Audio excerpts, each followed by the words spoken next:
மிக மிக ஆர்வமாக இருந்தது அங்கிருந்து கேட்கும் பொழுது. அதைவிட அந்த கேள்விகள், மாணவ மாணவிகளிடம் அந்த கேள்விகளும் அதற்கு மிக ஆகச்சிறந்த நறுக்கு தெரித்த ஒரு பதிலை கொடுத்த கவிதா பாரதி அண்ணன் இந்த ஒரு நிகழ்வுக்கான பயனை வெளிக்காட்டுவது போல் இந்த கடந்த அரங்கு அமைந்திருந்தது.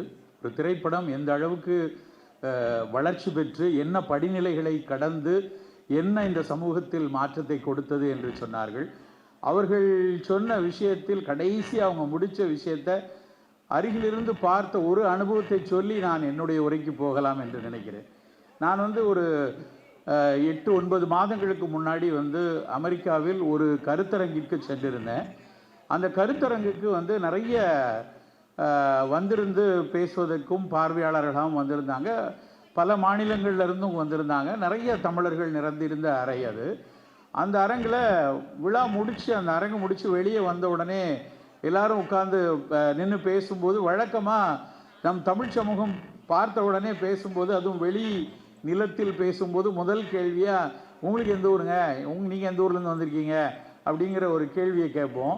அன்றைக்கு நான் கேட்டுக்கொண்டிருந்த போது அப்படியான கேள்வி நானும் என்னோடு இன்னொரு தோழர் 2 பேரும் கேட்குறோம். கேட்கும்போது வெளி மாநிலங்கள்லேருந்து வந்திருந்த ஒரு 7-8 பேர் இருக்கிறாங்க. அவங்க எல்லாரும் ஒன்று மும்பை, இல்லைன்னா புனா, இல்லைன்னா தில்லி. இந்த 3 தவிர யாரும் அங்கே இருந்த நபர்களை சொல்லலை. ஒரு 10-15 நண்பர்கள் இருக்காங்க. அவங்க எல்லாருடைய பதிலும் நான் உசிலம்பட்டிங்க, நான் சிங்கமுனரி, நான் நல்லிப்பாளையம், நான் அப்படியே அவ்வளோ பேரும் கூகுள்லேயும் ஆப்பிள்லேயும் பணியாற்றி கொண்டிருக்கின்ற பெரிய மென்பொறியாளர்கள். அந்த உசிலம்பட்டிக்காரரும் அந்த சிங்கமுனரியும் அந்த மூலக்கருப்பட்டிக்காரரும் ஆப்பிளுக்கும் கூகுளுக்கும் கொண்டு சென்றதில் அவர் சொன்ன அந்த திரைப்படங்களும் அவர் சொன்ன அந்த சமூக மாற்றங்களும் மிக மிக முக்கியமானது. நாம் இங்கே இந்த அரங்கில் இவ்வளோ பேர் உட்கார்ந்து இருக்கிறோம் அப்படின்னா அந்த அரங்கத்திற்கு அந்த வருவதற்கான ஒரு நீண்ட சித்தாந்த போராட்டம் தான், அதில் உள்ள ஒரு மிக முக்கியமான வடிவம் தான் அண்ணன் அவர்கள் அவ்வளவு சிறப்பாக அதை கோர்வையாக எடுத்து சென்றார்கள். இடையில் நடந்த சில சூசகமான பிரச்சனைகள் எப்படி மீண்டும் அது உடைக்கப்பட்டு மீண்டு வருகிறது என்றும் அவர்கள் அழகாக வெளிக்காட்டி சொன்னார்கள். ஒரு சிறந்த பாடமாகத்தான் நான் அங்கிருந்து அதை அவர்கள் உரையை கேட்டுக்கொண்டிருந்தேன். நான் அடுத்து என்ன பேசணும் அப்படின்னு என்கிட்ட ஒரு தலைப்பு எதில் பேசலான்னு தொடர்ச்சியாக நான் பேசி கொண்டிருக்கின்ற தமிழர் மருத்துவம்.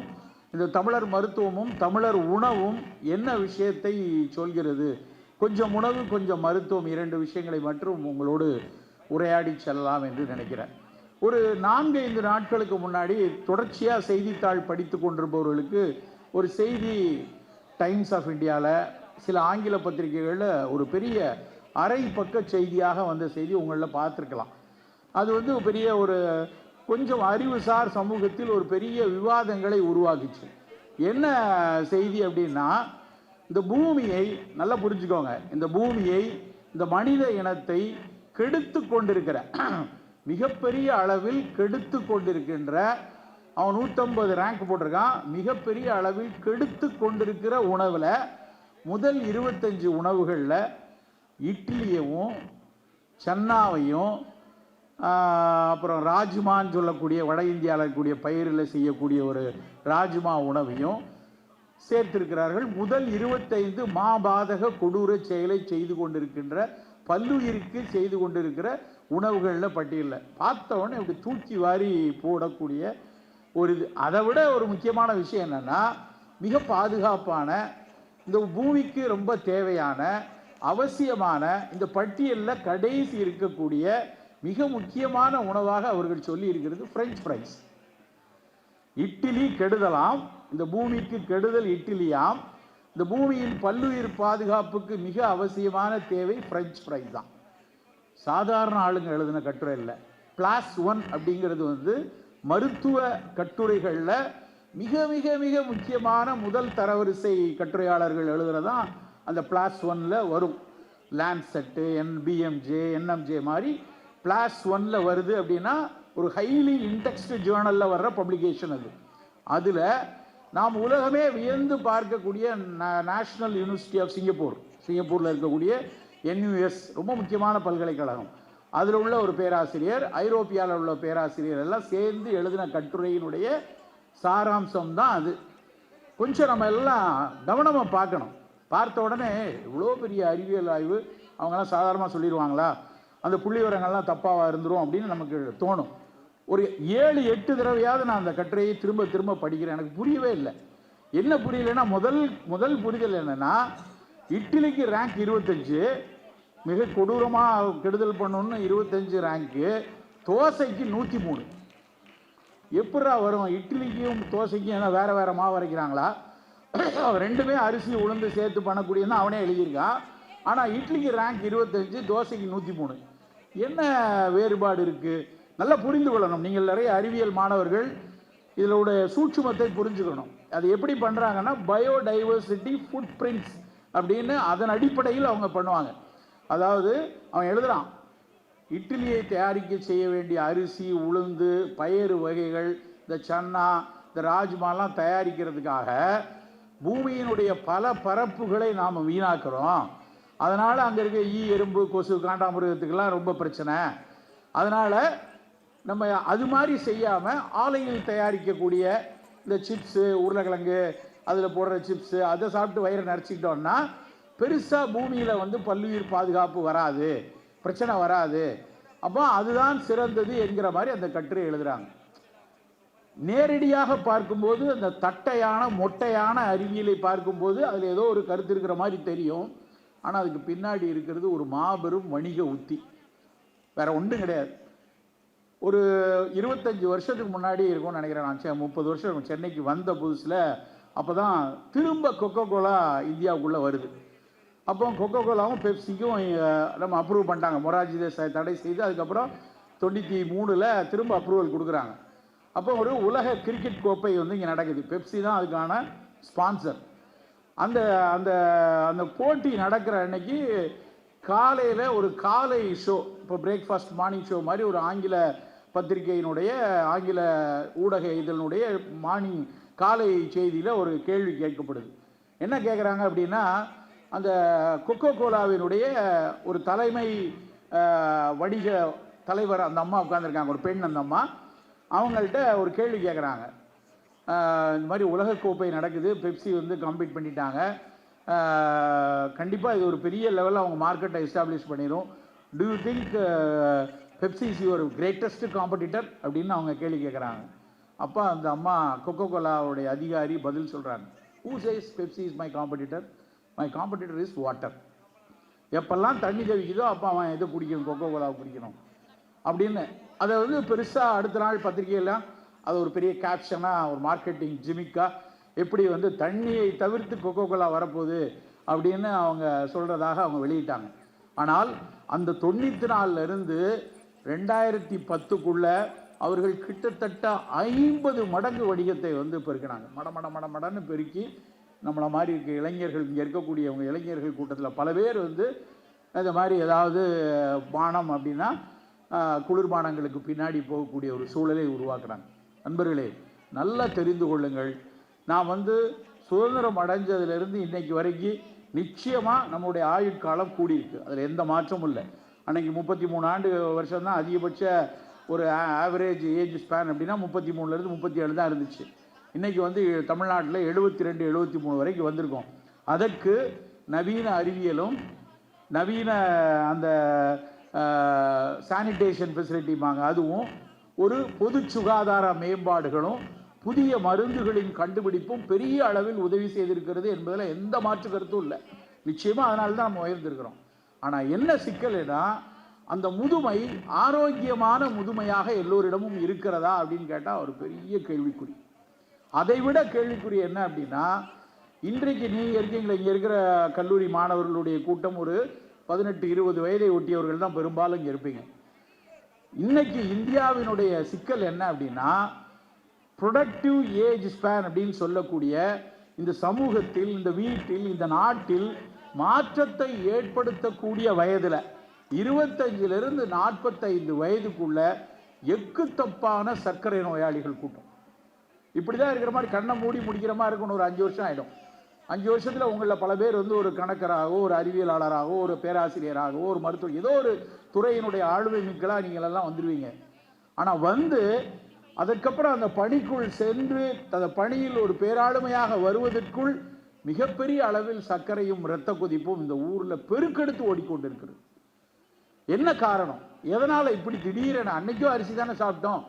கிட்டத்தட்ட 10,000 வருஷமாக நம்மளுடைய வரலாறு எடுத்து பார்த்தா நம்மளுடைய அடிப்படை உணவுகளில் அரிசி பெரும்பாலுமாக இருந்திருக்க.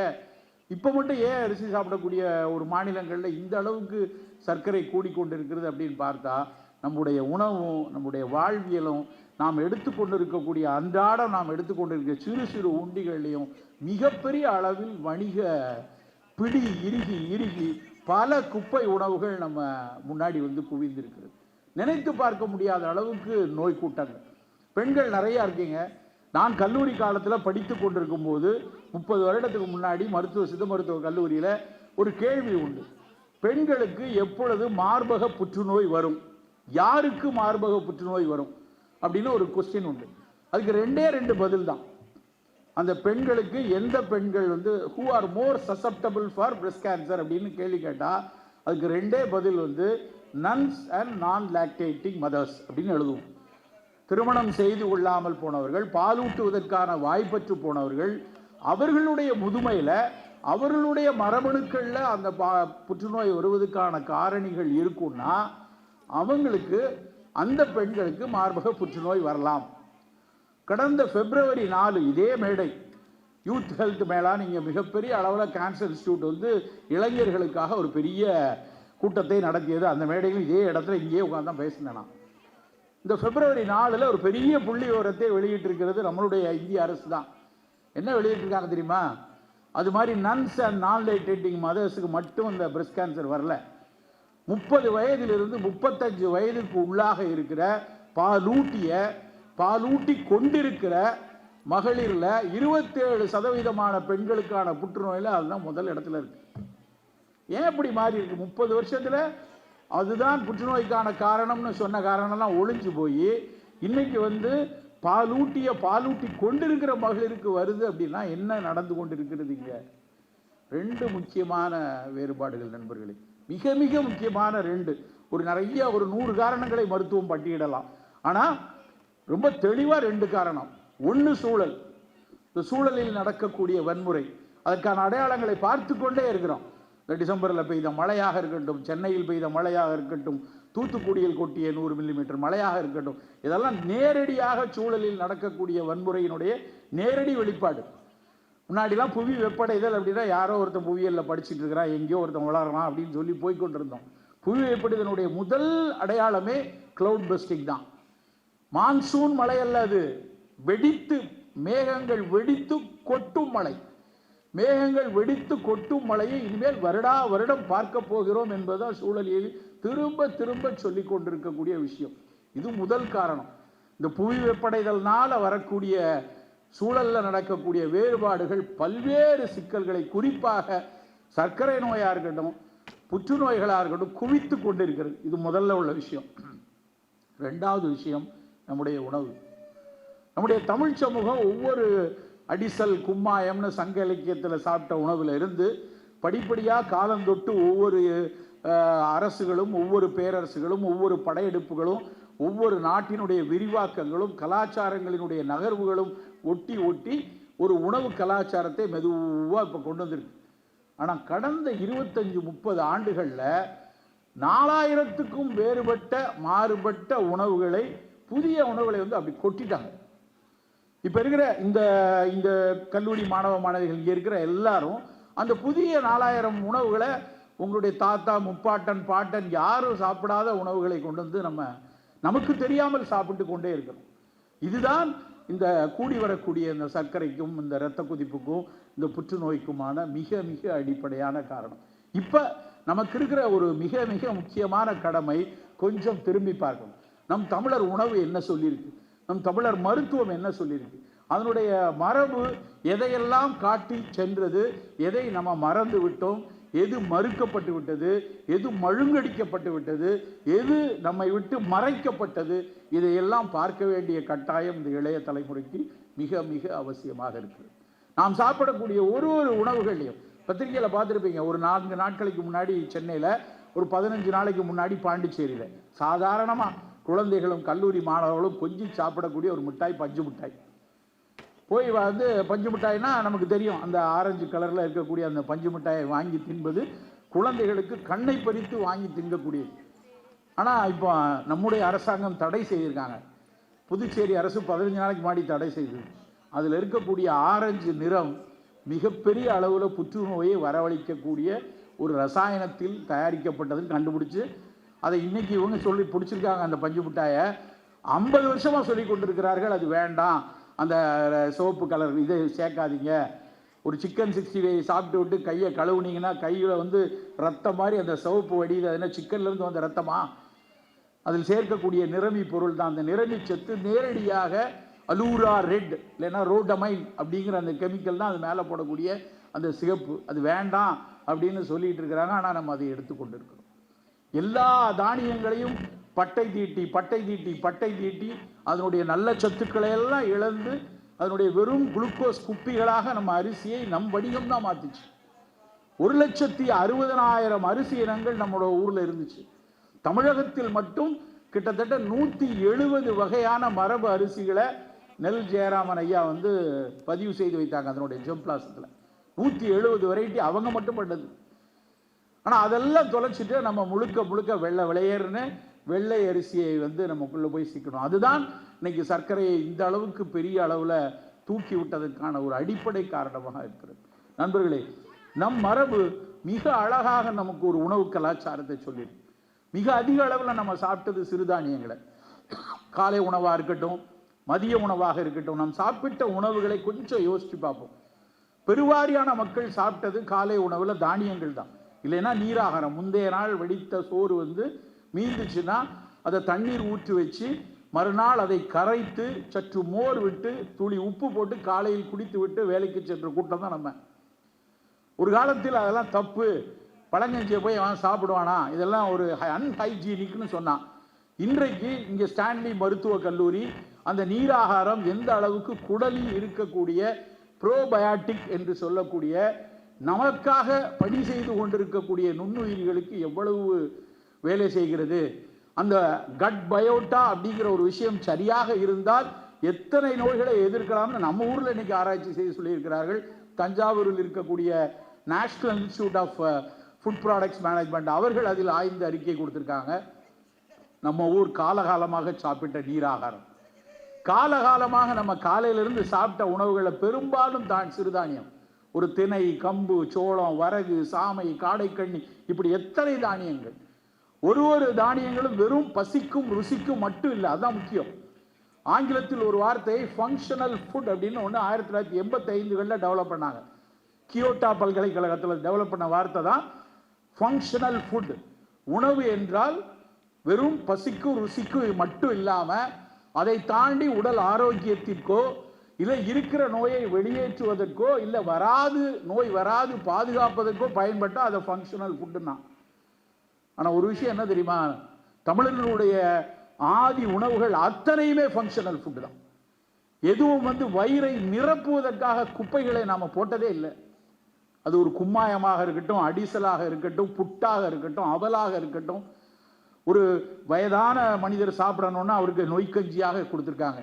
ஒரு குழந்தைக்கு சாப்பிடணும் அப்படின்னா அவர்களுக்கு வந்து அவலாக செய்து இடித்து கொடுத்துருக்காங்க. அதில் கூட அவல் வந்து இன்றைக்கும் ஃப்ளேக்ஸ் அப்படின்னு நிறைய வருது மார்க்கெட்டில். வந்து கார்ன்ஃப்ளேக்ஸ், வீட் ஃப்ளேக்ஸ்னு வருது. அந்த ஃப்ளேக்ஸுக்கும் குசேலன் கொடுத்த அவலுக்கும் நிறைய வேறுபாடு இருக்குது. அன்னைக்கு கொடுத்த அவலில் நான் பாடத்தில் படிக்கும்போது பார்த்துருக்கேன், அவல் இடிக்கும் போது பூண் இல்லாத உலக்கையால் இடிக்கணும். நான் என்ன ஆசிரியரிடம் கேட்டிருக்கேன் 30 வருஷம், அது எதுக்கு சார் அதுக்கு மட்டும் பூனை கலட்ட? பூன்னா அந்த உலக்கையினுடைய கீழ்ப்பகுதியில் ஒரு இரும்பு குமிழ் வந்து மாட்டியிருப்பாங்க. அவல் இடிக்கும் போது மட்டும் அந்த குமிழை கலட்டிடுவாங்களாம். ஏன்னு கேட்டால் அந்த நெல்லை வேக வச்சு அதை குத்தும் போது இரும்பு உலக்கையால் குத்தும் போது ஏற்படக்கூடிய சூடு, ஃப்ரிக்ஷன், அதில் இருக்கக்கூடிய அழுத்தத்தில் அந்த உணவினுடைய நட்கூறுகள் சிதையும். அதனால் அவல் இடிக்கும் போது அந்த பூண் இல்லாத உலக்கையால் இடின்னு சொல்லியிருக்காங்க. ஆனால் இப்போ தயாரிக்கக்கூடிய இந்த மார்க்கெட்டில் வரக்கூடிய ஃப்ளேக்ஸ் எல்லாம் அப்படி இல்லை. அவையெல்லாம் எவ்வளவு ஒரு அதனுடைய டெக்னாலஜியை படித்து பார்த்தீங்கன்னா தெரியும். எத்தனை சூடில் அதை உள்ளே கொண்டு போய் மக்காச்சோளமாக இருக்கட்டும், கோதுமையாக இருக்கட்டும், அந்த எக்ஸ்ட்ரூஷன் டெக்னாலஜின்னு பேர், மெடிக்கல் டெக்னாலஜியில் அதுக்கு பேர் எக்ஸ்ட்ரூடட். அப்படின்னா கடும் வெப்பத்தை கொடுத்து பொரித்து வெளியே தள்ளி தட்டி அனுப்புறது. அதில் ஒரு சத்து இல்லாமல் சக்கையாக வந்திருக்கும். ஆனால் நம்ம ஊரில் அப்படி அவல் இல்லை. அந்த காலத்தில் அப்படியான அவலை இடித்துத்தான் நமக்கான உணவை கொடுத்துருக்காங்க. ஒரு தானியங்கள் எடுத்தோம்னா திணையில் இருக்கக்கூடிய பொன் மஞ்சள் நிறம் கண்ணுக்கு நல்லது. கம்பில் இருக்கக்கூடிய இரும்பு சத்து, அரிசியும் கம்பையும் ஒப்பிட்டு பார்த்தோம்னா அரிசியை விட கம்பில் 8 மடங்கு இரும்பு சத்து இருக்கு. அதே மாதிரி வரகரிசி எடுத்தீங்கன்னா அந்த வரகரிசியில் இருக்கக்கூடிய கூடுதல் புரதம். எல்லாத்த விட முக்கியம் சிறுதானியங்கள் எல்லாம் கார்போஹைட்ரேட் தான் இல்லைங்களே, அது எல்லாமே கார்போஹைட்ரேட். ஆனால் அவை இரத்தத்தில் அந்த சர்க்கரையை மெல்ல மெல்ல மெல்ல மெல்ல கொடுக்கும். அரிசி மாதிரி வேகமாக உள்ள தள்ளாது. அந்த மெல்ல மெல்ல தள்ளுறதை தான் ஆங்கிலத்தில் லோ கிளைசிமிக் ஃபுட் அப்படிங்கிறாங்க. அப்படி லோ கிளைசிமிக் உணவுகளாகத்தான் நாம் சாப்பிட்டோம் நண்பர்களே. நாம் சாப்பிட்ட அத்த உணவுகள், ஒரு பிஞ்சு அவரைக்காயாக இருக்கட்டும், மாதுளம் பிஞ்சாக இருக்கட்டும், சுரக்காயாக இருக்கட்டும், அன்றைக்கு சாப்பிட்ட பீர்க்காக இருக்கட்டும், அத்தனை உணவுகளும் ஏதாவது ஒரு வகையில் நமக்கு நல்லது செய்யக்கூடியதாக இருந்தது. காலையில் சாப்பிடக்கூடிய ஒரு பானம் அப்படின்னா இன்னைக்கு நம்ம சாப்பிடக்கூடிய பானம் எல்லாம் தேநீரோ காஃபியோ சாப்பிட்றோம். தேநீர் மிகச்சிறந்த ஒரு மூலிகை பானம் தான். ஆனால் நம்ம யாரும் தேநீர் சாப்பிட்றதில்ல. நம்ம சாப்பிட்ற பானத்துக்கு பேர் என்ன தெரியுமா? தேயிலை பால் பாயாசம். அதுதான் நம்ம குடிக்கிறோம். தேநீர் அப்படின்னா நல்லா கொதிக்கிற வெந்நீரில் தேயிலையை போட்டு மூடி வைத்து ஒரு 3 நிமிடத்துக்கு அப்புறம் அதை வடிகட்டி அது குடித்தாதான் தேநீர். நீங்கள் அதில் பாலை ஊற்றி, பாயசத்தை ஊற்றி, பவுடரை போட்டு, வெள்ளை சக்கரை போட்டு காய்ச்சி, அது பேர் தேயிலை பால் பாயசம். நம்ம நாக்கு அந்த இனிப்புக்கு அடிமையாக இருக்கிறது தான் முக்கியமே ஒழிய தேயிலைக்கு அடிமையாகலை. உண்மையிலேயே தேநீர் குடிக்கணும், 4 தேநீர் கூட குடிக்கலாம். ஆனால் பச்சை தேநீராக இருக்கணும். அது வெறும் பிளாக் டீயா, வெறுமன வெந்நீரில் தேயிலையை போட்டு மூடி வைத்து 4 தடவை குடிங்க. அத்தனையும் ஆன்டி ஆக்சிடென்ட். தேநீர் வருவதற்கு முன்னாடி நம்ம என்ன குடித்தோம்? கரிசலாங்கண்ணியை குடித்தோம், முடக்கருத்தானை குடித்தோம், முசுமுசுக்கையை குடித்தோம், ஆவாரம் பூவை குடித்தோம். அப்படித்தான் நம்முடைய சித்த மருத்துவாங்க சுருக்கம் அப்படின்னு எங்களுக்கு ஒரு நூல் இருக்கு. அதில் என்ன காலை பானமாக குடித்தோம்னா இதைத்தான் குடித்திருக்கிறார்கள். கரிசாலையை தேகராஜன் அப்படின்னு சொல்றான். தேகரா சச்சுரதம் தில்லிய நேர் கூட்டி பாகமுற காய்ச்சி பருகுவார் காகமுனும் சளி தீரும் காணே. நெஞ்சில கபம் கட்டி சளி இருக்கு, இருமி துப்புனா அதை காக்கா தூக்கிட்டு போற அளவுக்கு சளி இருக்குன்னா கரிசலாங்கண்ணி சார டீ போட்டு குடிடா. ஆவாரை பூத்திருக்க சாவாரை கண்டதுண்டோ, ஆவிரை கொன்றை நாவல் அலைகடல் முத்தம் கோஷ்டம் மேவிய மருதத்தோலும் மிருதுட ரொக்க கொண்டு காவிரி நீரும் வற்றும் கடல் நீரும் வற்றும் தானே. நீ ஒழுங்கா ஆவார கஷாயம் குடிச்சேன்னா காவிரி நீரும் மற்றும் கடல் நீரும். காவிரி நீர் இனிப்பு நீர். யூரின் ரொம்ப ஸ்வீட்டா போகுது அப்படின்னா யூரின் குளுக்கோசூரியான்னு அர்த்தம், டயபெட்டிஸ். கடல் நீர் யூரின் ரொம்ப உப்பா இருக்கு அப்படின்னா அதுல புரதம் கழிஞ்சு போகுதுன்னு அர்த்தம். ரெண்டுக்கும் நல்லது ஆவாரை கஷாயம் என்று எப்போ 1000 வருடத்துக்கு முன்னாடி எழுதி வச்சுட்டு போயிருக்காங்க. இங்கே இருக்கக்கூடிய தேசிய சித்த மருத்துவ நிறுவனம், இங்கே இருக்கக்கூடிய எம்ஜிஆர் மருத்துவ பல்கலைக்கழகம் 10க்கும் மேற்பட்ட ஆய்வறிக்கைகள் கொடுத்துட்டாங்க இந்த ஆவாரை கஷாயம் எவ்வளவு நல்லதுன்னு. ஆனால் அது வணிகமாகி அது பெரிய அளவில் ப்ராடக்ட் ஆகி உலகம் முழுக்க வரதுக்கு ஒரு பெரிய கார்பரேட் கைப்பிடிகள் இருந்தால் மட்டும்தான் வரும். அது வருது, வராமல் போகுது. நாம ஏன் அதை எடுக்கக்கூடாது? நம் ஏழை விவசாயி இருக்கக்கூடிய அந்த விவசாயிகிட்ட ஒரு கைப்பிடி கரிசலாங்கண்ணியோ ஒரு கைப்பிடி ஆவாரையோ 50 ரூபாய் 60 ரூபாய்க்கு வாங்கி வைக்கலாமே. அதிமதுரம் அடங்கியது அப்படின்னு டிவியில் போட்ட உடனே 100 ரூபா கொடுத்து அந்த 3 யூசர்ஸ் வாங்குறோம் இல்லையா? அதே அந்த ஆவாரையும் அந்த கரிசலாங்கண்ணியும் நாம ஏன் கஷாயம் போட்டு குடிக்கக்கூடாது? நண்பர்களே, குறிப்பாக இங்கே இருக்கக்கூடிய கல்லூரி மாணவர்கள் மாணவிகள் மிக மிக எச்சரிக்கையாக இருக்க வேண்டியது என்ன அப்படின்னா, நாம் நம்முடைய இலக்குகளை நோக்கி நகர்வோம். பெரிய அளவில் ஆளுமை மிக்க நமக்கு மட்டும் ஒரு முன்னெடுப்போம். சரியான நமக்கான வழிகாட்டுதல் ஆசிரியரிடமிருந்தும் பெற்றோரிடமிருந்தும் மூத்தவரிடமிருந்தும் கிடைக்கும் போது நாம் நிச்சயமாக அந்த இலக்கை நோக்கி அடைவோங்கிறது துளி கூட ஐயமில்லை. ஆனால் நம்ம ஆரோக்கியமான மனிதர்களாக இருக்கணும்னா இந்த தமிழர்கள் சொல்லிய உணவையும் மருத்துவத்தையும் உற்று பார்க்கணும். அதுலேயும் சில குப்பைகள் இருக்கிறது, அதையும் நான் சொல்லிடுறேன். நீங்கள் நிறைய காலத்தால் பல தவறுகள், காலத்தால் பல அழுக்குகள் இந்த சமூகத்தில் எப்படி பிற பிற விஷயங்கள்ல ஜாதிய பெண்ணிய அடக்குமுறை அழுக்கங்கள் எப்படிதான் வந்துச்சோ சித்த மருத்துவத்திலேயே எக்கச்சக்கம் கிடக்கு. ஆனால் அதை பகுத்தறிவால் நம் ஆசான்கள் சொல்லிக் கொடுத்த அறிவால் அதை விலக்கி அதில் இருக்கக்கூடிய நல்ல விஷயங்களை நவீன அறிவியலோடு ஒப்பிட்டு எடுத்து செல்வதுதான் நம்மளுடைய அத்தனை பேருடைய கடமை.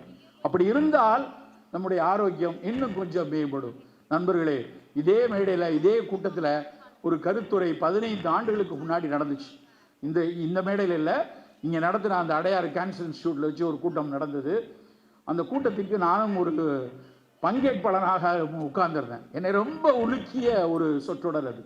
ஒரு அம்மா ஒரு பேராசிரியை வந்து ப்ரெசென்ட் பண்ணுறாங்க ஒரு பேப்பர். அது ஒரு ஆய்வு கூட்டம். நிறைய மருத்துவர்கள், நிறைய செவிலியர்கள், நிறைய நோயிலிருந்து மீண்டு வந்தவர்கள், நிறைய நோய்க்காக கதிர்வீச்சு எடுத்தவர்கள், ரசாயன மருந்து எடுத்துக்கொண்டிருப்பவர்கள்லாம் நிறைந்த அறை. அதில் அந்த பேராசிரியை அம்மா அப்படி உட்கார்ந்து பவர் பாயிண்டில் ப்ரெசென்ட் பண்ணுறாங்க. முதல் ஸ்லைடு.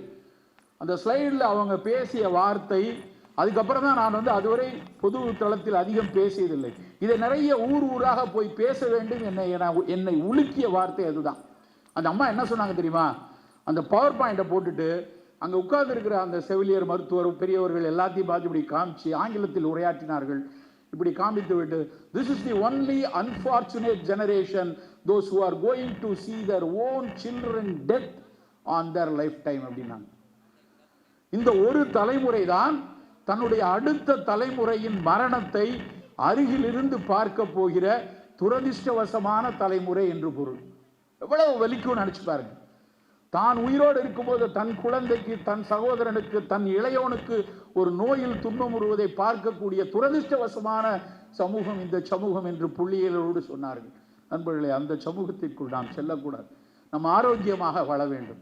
நம்ம ஆரோக்கியமாக இருக்க வேண்டும் என்றால், ஒரு எப்பொழுதுமே உடல் உறுதியோடு இருக்க வேண்டும் என்றால், அதற்கு சற்றே நம் மரபை திரும்பி பாருங்கள்.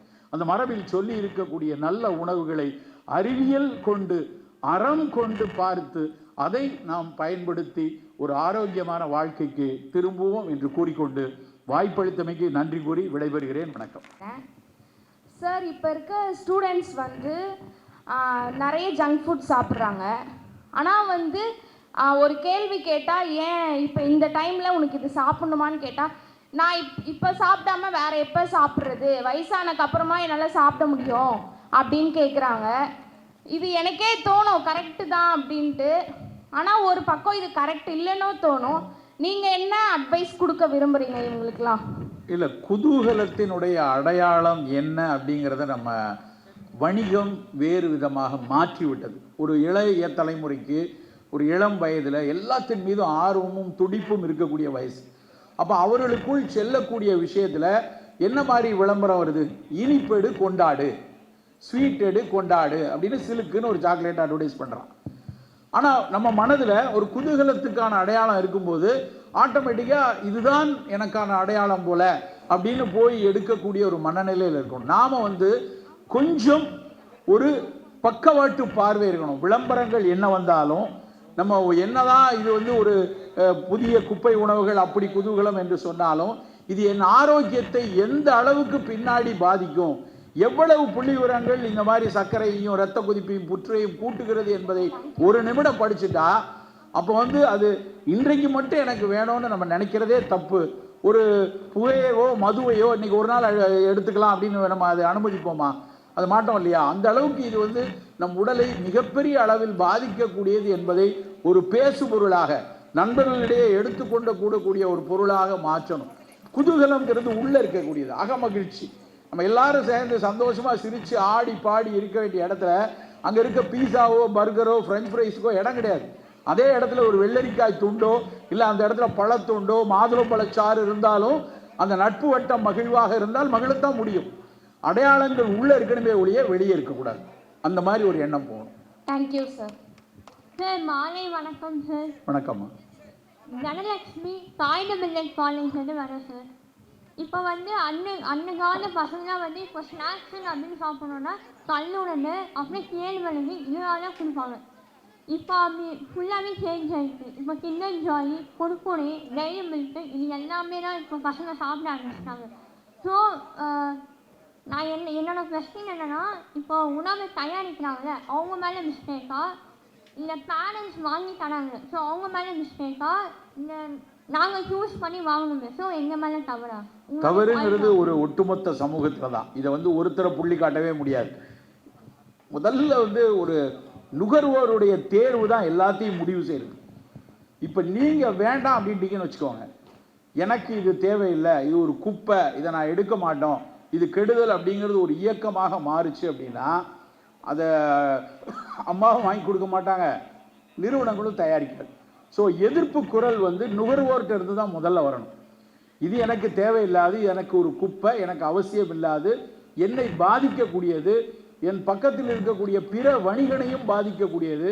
ஒரு கடலை உருண்டை சாப்பிட்டீங்கன்னு வச்சுக்கோங்க, அந்த கடலை உருண்டை சாப்பிட்றது மூலமாக அந்த கடலையில் இருக்கக்கூடிய நிலக்கடையிலையும் வெள்ளத்துலேயும் நம்ம விவசாயிக்கு நல்லது. அது ஒரு கேட்பரிஸ் சாக்லேட் சாப்பிட்டீங்கன்னா அதில் இருக்கக்கூடிய கொக்கோலையும் அதில் இருக்கக்கூடிய ஹைகான் ஃப்ரக்டோஸ் சிரப்புக்கும் எங்கேயோ ஒரு வெள்ளைக்காரன் ஓனராக இருப்பான். அது அவனுக்கானது. நாம் யாரை, நம்முடைய மகிழ்ச்சியில் யாரை மகிழ்விக்க போகிறோம் அப்படிங்கிற குரல் இளைஞர்கிட்ட தான் வரணும். இது எனக்கு தேவையில்லை, இது குப்பை எனக்கு தேவையில்லைன்னு ஒரு நுகர்வோரின் குரல் முதலில் வந்தால் மற்றவர்கள் எல்லாம் தானாக விழ ஆரம்பிப்பாங்க. ஐயா வணக்கம் ஐயா, விக்னேஷ் மாநில கல்லூரி. இப்போ நீங்கள் சொன்னீங்க சமீபத்தில் வந்து இந்த பஞ்சு மிட்டாயில் இது கலந்து அது தடை பண்ணாங்க அரசாங்கம். இதே போல் ஒவ்வொரு ஃபாஸ்ட் ஃபுட்டு ரொம்ப விரை உணவுலாம் இருக்கக்கூடிய வேதிப்பொருளை மக்கள் நலன் கருதி அரசாங்கமே தடை செய்யலாமா?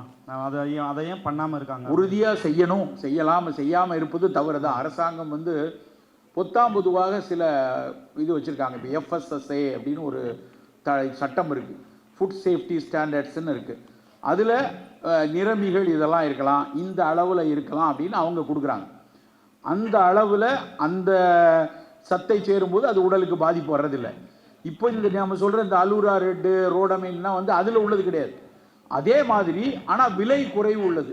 ஸோ இதை யார் பயன்படுத்துகிறாங்கன்னா அறமற்ற வணிகர்கள் இருக்காங்க இல்லையா, அவர்கள் தான் இந்த மாதிரி ஒரு குப்பையை எடுத்துகிட்டு வராங்க. நம்ம அதையும் தாண்டி அரசாங்கத்துக்கு எப்போவுமே ஒரு பொறுப்புணர்வு இருக்கணும். ஏன்னா இப்போ நீங்கள் படிக்கிறீங்க, நீங்கள் ஒரு பிகாம் படிக்கிறவருக்கு நான் ரோடமின்னா என்ன, அலூரா ரெட்டுனா என்னன்னு ஒன்றும் படிச்சுட்டு இருக்க முடியாது. ஒரு சம்பவம் நடந்ததுக்கப்புறம் ஆனால் நம்ம போய் கூகுள் பண்ணி பார்ப்போம். அப்போது அந்த பொறுப்புணர்வு அரசாங்கத்துக்கும் நிறுவனங்களுக்கு தான் அதிகம் இருக்கணும். இதை வந்து எந்த சூழல்லையும் இது மக்களுக்குள்ளே வந்துடக்கூடாது அப்படிங்கிற பொறுப்புணர்வோடு தான் இருக்கணும். அதை நோக்கி தான் நம்மெல்லாம் அதை நோக்கி தான் போராடணும். எனக்கு வந்து இந்த குப்பை உணவுகளை அனுமதிக்காங்க. இப்போ டெல்லி ஹைகோர்ட் ஒரு சட்டம் கொண்டு வந்தது, பள்ளிகள் கல்லூரிகள் அருகாமையில் எந்த ஒரு குப்பை உணவுகளும் விற்கவே கூடாது அப்படின்னு ஒரு சட்டமே இருக்குது. ஆனால் எங்கேயாவது இங்கே அது நடைமுறைப்படுத்தப்படுதா? பள்ளி கல்லூரிக்கு அருகாமையில் நீ குப்பை உணவை விற்கக்கூடாது அப்படின்னு இருக்குது. ஆனால் அதையும் மீறி நடந்து கொண்டு தான் இருக்கிறது. ஸோ சட்டங்கள் ஒரு பக்கம் இருந்தால் கூட மக்கள் இயக்கமாக என்றைக்கு அது ஒரு கோபமும் மக்கள்கிட்ட இருந்து எப்போ அதுக்கான எதிர்ப்பு கூடுதோ அப்போ ஆட்டோமேட்டிக்காக எந்த அரசாங்கமாக இருந்தாலும் அதை தணிஞ்சு படியத்தான் செய்வார்கள். இது அரசாங்கத்தினுடைய கடமை. நீங்கள் சொன்னது. ஐயா வணக்கம் ஐயா, என் பெயர் அபிநயா. நான் டாக்டர் எம்ஜிஆர் ஜானகி கல்லூரியில் பயின்று வருகிறேன். இன்னைக்கு இட்லி வந்து கெடுதல்னு சொல்லிட்டு சர்டிஃபிகேட் கொடுக்குறாங்க. ஆனால் ஆரம்ப காலத்தில் வந்து இட்லி தான் சிறந்த உணவுன்னு சொல்லிட்டு தராசோடைய உச்சக்கட்டத்தில் வச்சு கொண்டாடிட்டு இருந்தாங்க.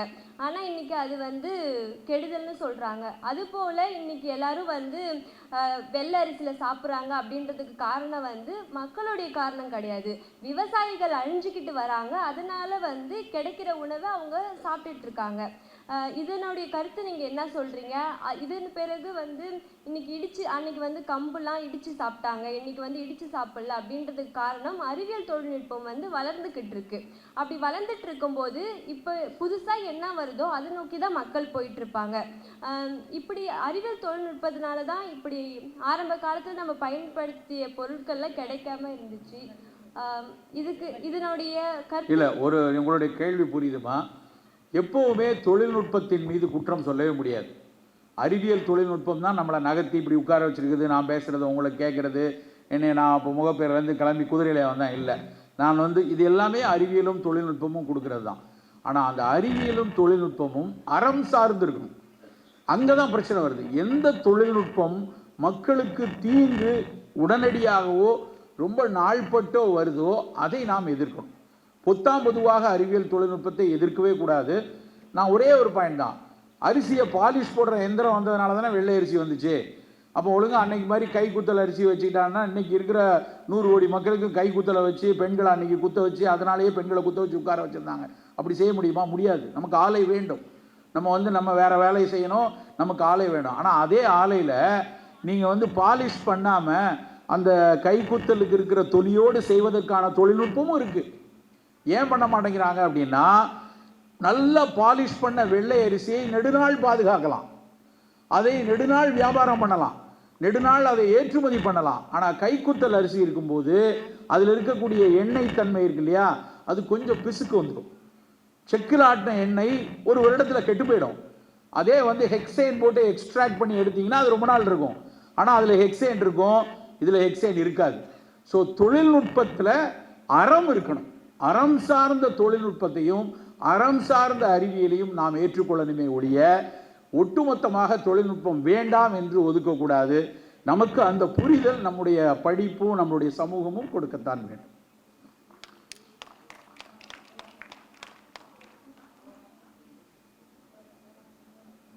சொல்லுங்க, கடைசி கேள்வி.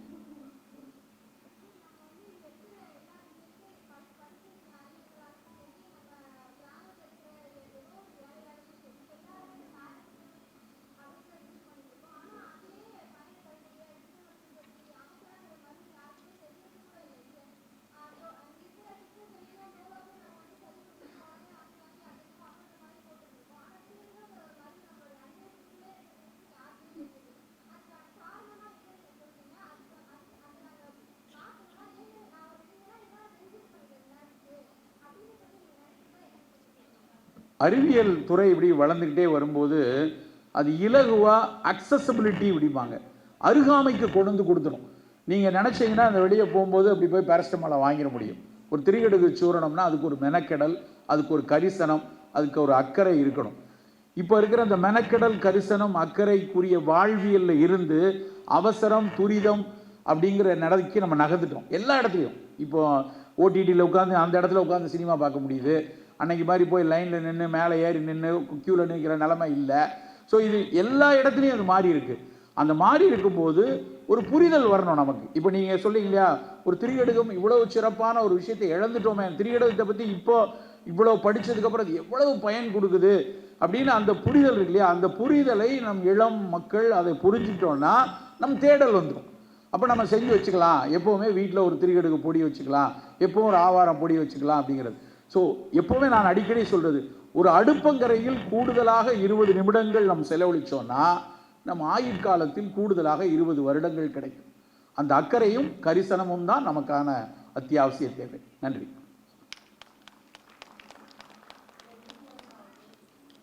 சொல்லுங்க.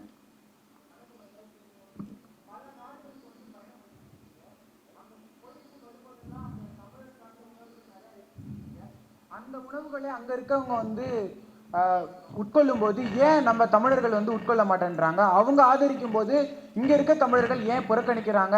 அது இது இது சார்ந்த உங்கள் கருத்து என்னங்கய்யா? இல்லை, நம்மளுடைய அந்த வெளிநாட்டில் இருக்கக்கூடிய தமிழர்களும் இன்றைக்கு வந்து இதை தேடி தேடி வர வைத்து வாங்கி கொண்டு இருக்கிறாங்க. பொதுவாகவே நம் நிலத்தில் ஒரு பழக்கம் இருக்கும் அப்படின்னா, வெள்ளைக்காரன் சொல்லிட்டான்னா அதை வந்து எல்லாரும் ஏற்றுப்பாங்க. அது மாதிரி இது அமெரிக்காவிலலாம் நிறைய விற்கிது, இது ஐரோப்பாவில் நிறையா சாப்பிட்றாங்க அப்படின்னு தெரிஞ்சதுன்னா இங்கே இருக்கிற மக்கள் வந்து அதை தேடி பெற ஆரம்பிப்பாங்க. அது பொதுவான நம்ம ஒரு வெகுஜன மனோபாவம் தமிழர்களுக்கு வந்து ஒரு மேலை நாட்டவர்கள், பரங்கியர்கள் அவர்கள் செய்தால் அது சிறப்பு அப்படிங்கிறது நம்மக்கிட்ட இருக்கக்கூடிய ஒரு கீழ்மையான சிறுமைத்தனமான எண்ணம். அதனுடைய விளைவு தான் நீங்கள் இந்த கேள்வி வருது. நிச்சயமாக இது உலகம் முழுக்கவே ஒரு மாற்றம் நகர்ந்து கொண்டே இருக்கிறது. அந்த மாற்றத்தில் அவர்கள் முதலில் வந்து கொண்டிருக்கிறார்கள். நாம் இன்னும் வேகமாக அதை நோக்கி நகர்வோம். நன்றிங்க. நன்றிங்க ஐயா.